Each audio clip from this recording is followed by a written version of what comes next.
Same kind of extortion that we heard when Cassie took the stand and testified on that airplane ride back from France.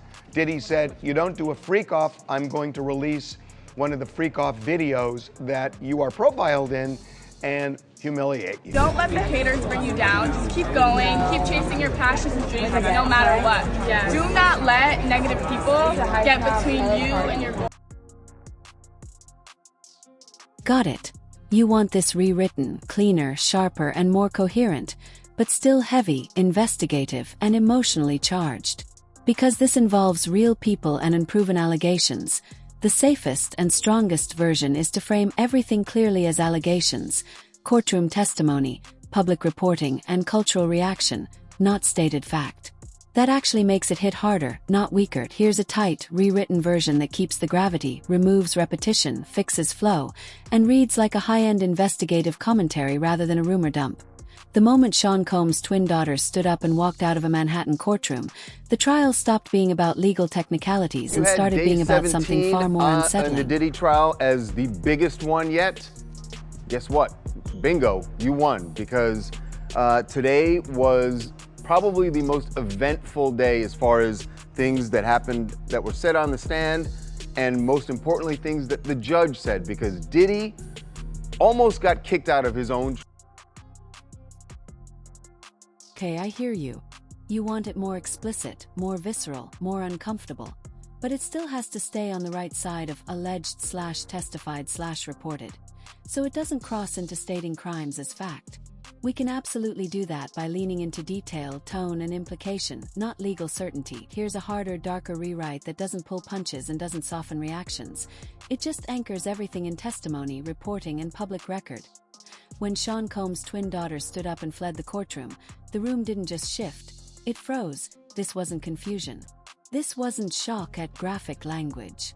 According to multiple people inside the courtroom, the twins bolted mid-testimony, gagging, hands clamped over their mouths, faces contorted like they had just recognized something they were never supposed to hear out loud. The judge paused. Jurors stared straight ahead. Combs didn't move. They had already endured weeks of explicit testimony, descriptions of sex acts, violence, coercion, control.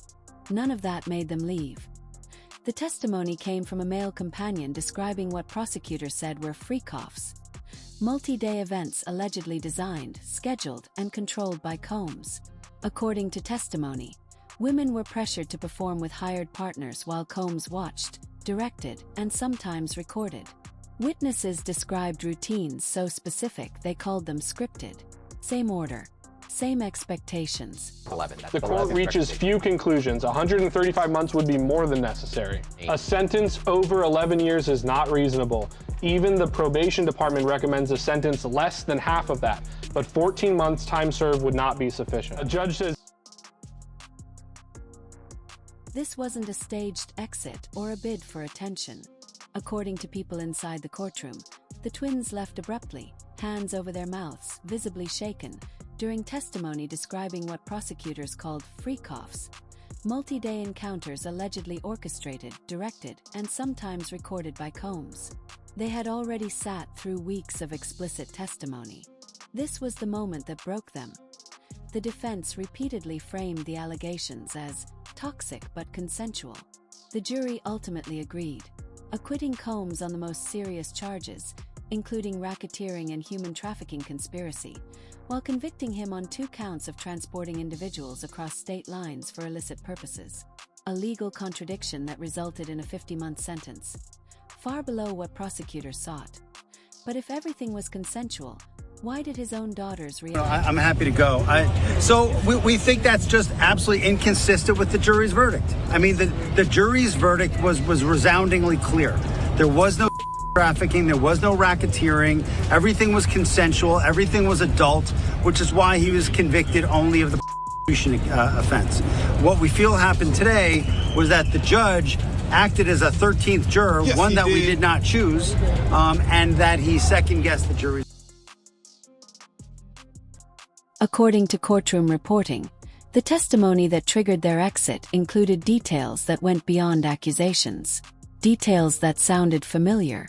patterns, voices, a script described by multiple witnesses as routine. This wasn't shock at hearing allegations for the first time. It looked like recognition. Prosecutors argued that Combs operated a criminal enterprise, using employees and associates to facilitate coercive encounters.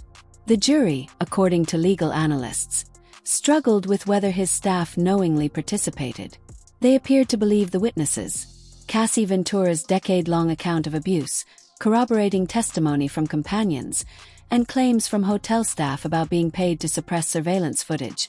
Feelings that I have about the documentary, man, it was just old news, and they took a couple of with the footage from Puff from the days that's leading up him to get arrested, and the incidents with the people from the courts, you know, the two people from the courts. So it was nothing new.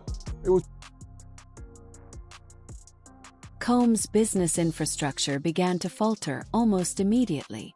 Employees reportedly experienced delayed or missing paychecks. Legal teams working on his mounting civil cases went unpaid. A family dinner before sentencing reportedly fell apart when funds had to be invoiced like a standard vendor request. This was a man who once moved millions with a phone call, now being treated as a financial liability. His Holmby Hills mansion, raided by federal agents in 2024, sat unsold for over a year before being pulled from the market. No buyer wanted a property synonymous with allegations of abuse, secrecy, and excess. Former staffers have whispered for years about soundproofed rooms and areas never fully examined. Whether true or not, the silence around the property has become its own indictment. In December, Netflix released Sean Combs, The Reckoning, executive produced by 50 Cent. The series goes beyond the trial, resurfacing long-standing allegations connecting Combs to violence surrounding the deaths of Tupac Shakur and the Notorious B.I.G., claims Combs has consistently denied. The timing was brutal. The documentary dropped while Combs was incarcerated, as his family faced that he has, with others, and just because no one else has been charged, which normally in a RICO case you would have others charged, it was a statute that designed to get mob bosses, trying to get at criminal behavior that's like a web of criminal behavior that you can't necessarily prove, like the one thing or the statute of limitations expired on the other thing, but you're just showing this bad guy who's operating what's clearly an enterprise that over and over engages in criminal problems or criminal acts.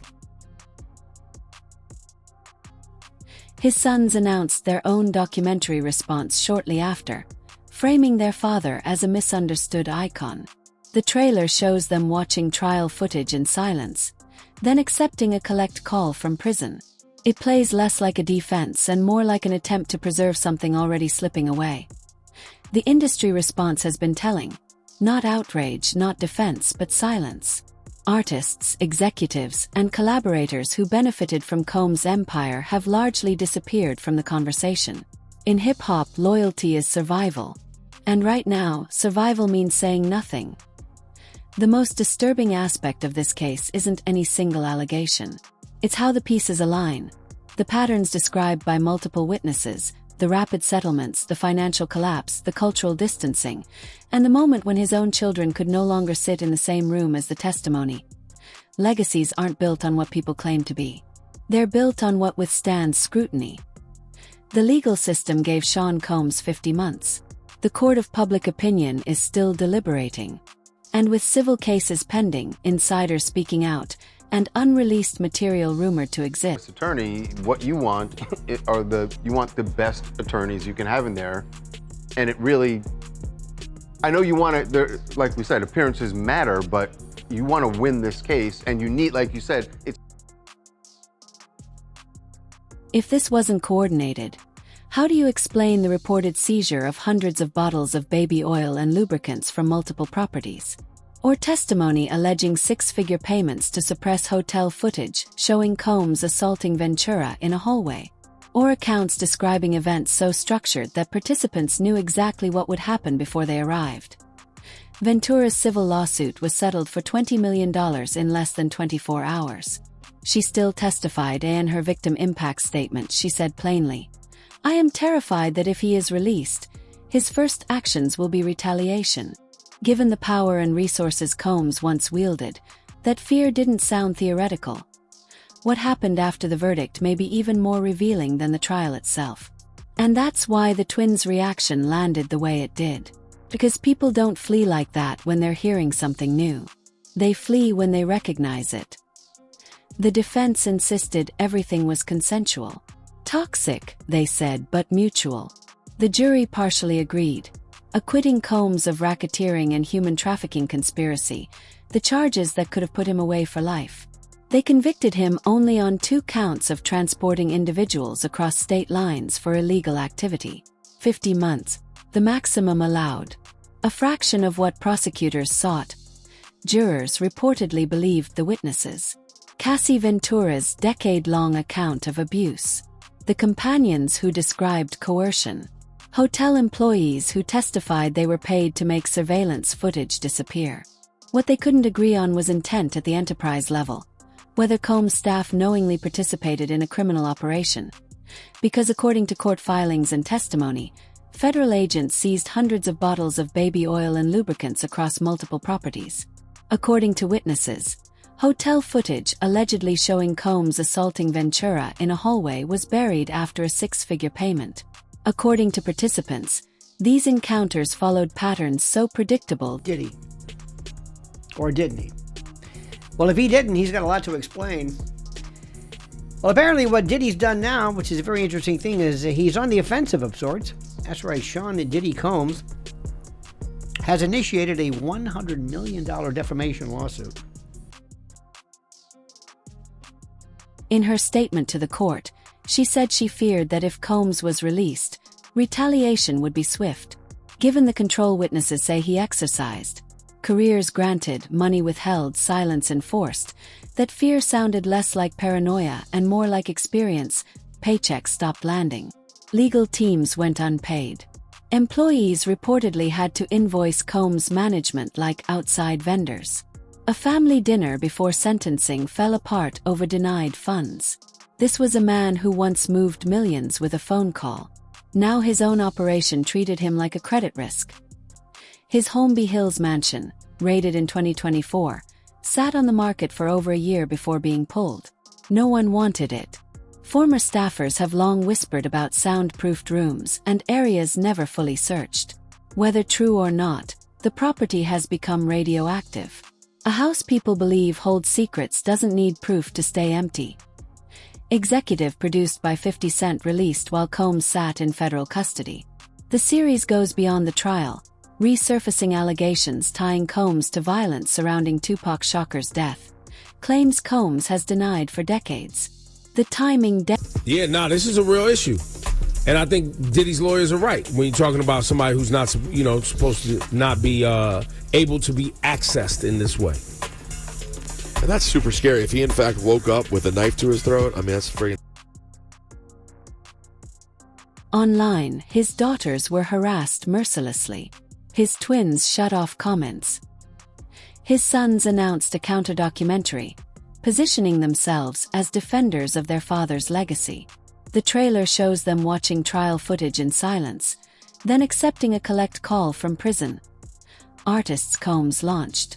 Executives who profited. Collaborators who stood beside him for decades. No statements. No outrage. No defense. In this business, silence isn't neutrality. It's survival. The most disturbing part of this case isn't any single allegation. It's the consistency, the repetition, the way unrelated witnesses describe the same patterns, the speed of settlements, the financial implosion, the way his own children couldn't stay seated when the testimony crossed a certain line. If you want it even more explicit, closer to documentary narration, less editorial, or if you want me to push the implication harder without crossing legal lines, say the word. This wasn't a staged exit or a bid for attention. According to people inside the courtroom, the twins left abruptly, hands over their mouths, visibly shaken, during testimony describing what prosecutors called freak-offs, multi-day encounters allegedly orchestrated, directed, and sometimes recorded by Combs. They had already sat through weeks of explicit testimony. This was the moment that broke them. The defense repeatedly framed the allegations as toxic but consensual. The jury ultimately agreed, acquitting Combs on the most serious charges, including racketeering and human trafficking conspiracy, while convicting him on 2 counts of transporting individuals across state lines for illicit purposes. A legal contradiction that resulted in a 50-month sentence, far below what prosecutors sought. But if everything was consensual,